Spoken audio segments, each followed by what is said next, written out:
an idea had been weaving through my mind during the impressive sprint by my companion, and I decided to try something. Wouldn't it? Wait. Oh, life would be a trip. Ba ba ba ba ba ba ba ba ba ba ba ba something something something. If only I could be a fish.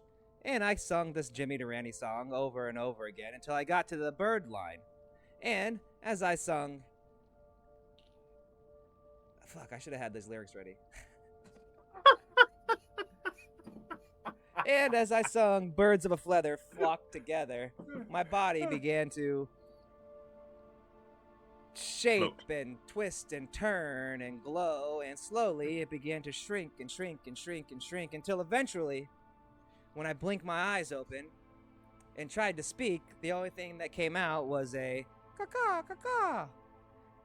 I looked around and saw that I worked.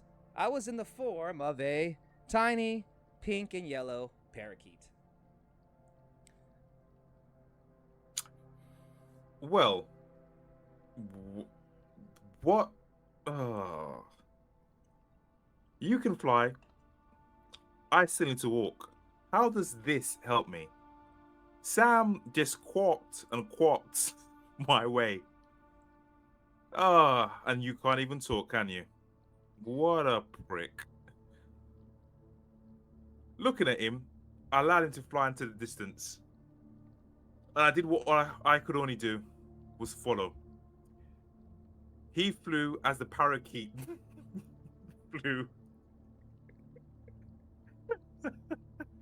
And I kept on following deeper into the forest as miles and miles disappeared beneath my feet. I thought about where we were and what we had to do. It was a daunting task.